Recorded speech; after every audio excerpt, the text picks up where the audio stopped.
Hey y'all, we're back celebrating Women's History Month just 15 days after it ends.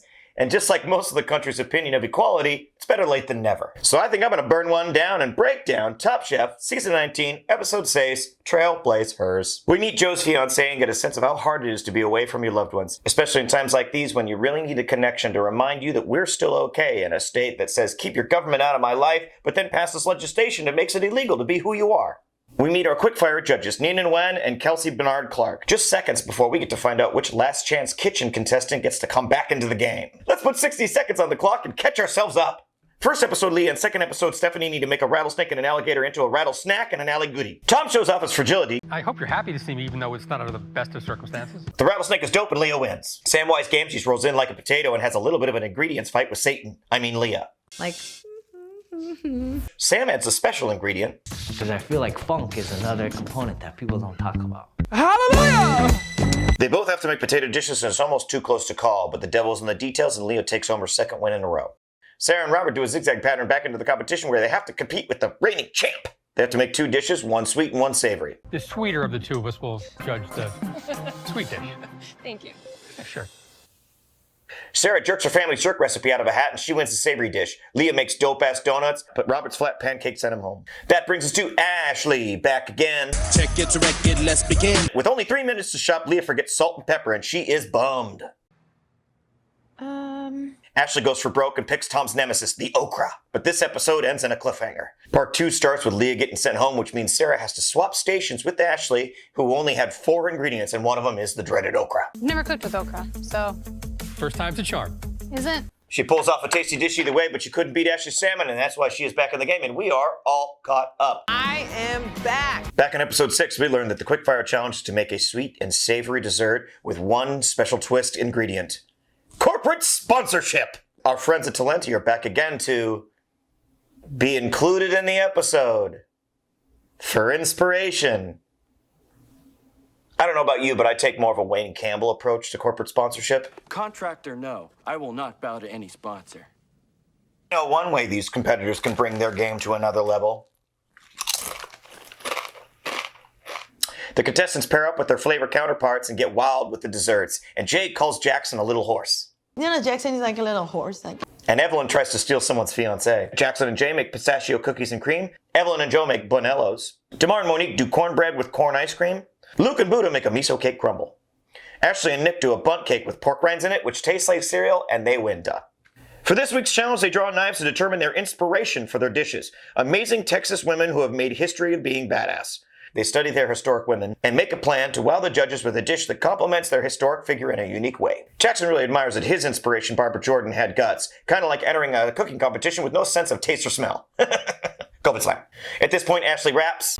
Top chef, tell me what's next. Maybe $250,000 with my name on the check. I'm here for the crown, ain't no sitting getting down. Biscuits crumble, watch me fumble. I see the day of dawn, pass the baton. Last Chance Kitchen got another chance at winning. Jay's trying to make gumbo in 2 hours. Jackson's trying to make his awful not too awful. AWFUL. Ashley teaches us what killed lettuces are, an Appalachian dish of lettuce tossed in hot bacon fat. How come she's always teaching us things? Monique is going to try and fry oysters. Tamar's going to make tortillas for the first time. Evelyn's inspiration is Selena, and her favorite song is Como la Flor, which I did not know was the lyrics to that song. She's making little flowers. The table is set full of amazing and accomplished women, and to punctuate that, Tom admits that he knows his place. It's really bright, and I'll stop talking now because there are plenty of women here who I should listen to. The plating begins with Ashley and Jay. Jay tells the story of getting her green card, and she cries. And I cry. But the judges don't see a connection to their ladies. Buddha and Luke plate next. Buddha is a force. Luke's dish looks delicious, but Padma finds it kind of meh, and Tom finds his funny bone. Paltry, a little bit. No, the poultry's here. Evelyn and Damar's plates look amazing. Nick plates red snapper and Joe plates Gulf shrimp that are slightly sweet, but doesn't remind anyone of Ann Richards. Doesn't remind me of the Ann Richards I know. She was spicy and saucy. Jackson explains his gutsy move. Why? But Padma's not a fan of offal. Monique at the last minute decides to cut her oysters in half and it really hurts her dish. She also included Tom's nemesis, the okra. By the way, I have to use that graphic twice because one of the most inspirational women in my life is Becca, who takes all these stupid ideas and turns them into amazing graphics in like 3 minutes. Thank you, Becca. Jackson admits to Monique that he can't be a good judge. I think you should have someone else answer. Evelyn, Jackson, and Buddha were at the top. Again. But Evelyn uses her connection to Selena to make an amazing dish, and she takes home the prize. Luke, Ashley, and Monique were at the bottom.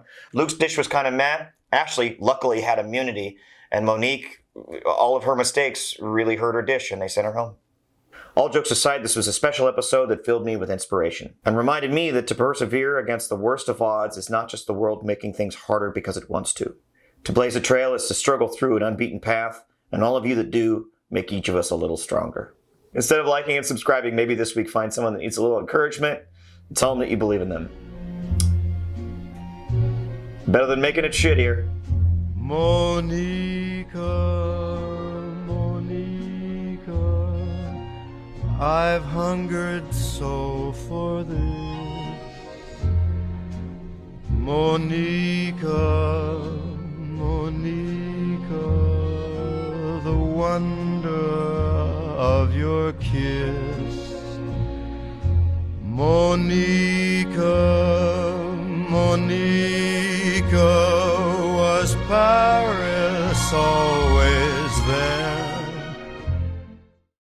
I know one way these guys can bring their game to another level. What they're doing the world a flavor. And to be quite honest, it's really satisfying to watch them watch them just kick back with a. But I mean, really, there ain't no laws against being. Oh God, that tastes like toothpaste. Oh, that's a level of disgust I have not been to.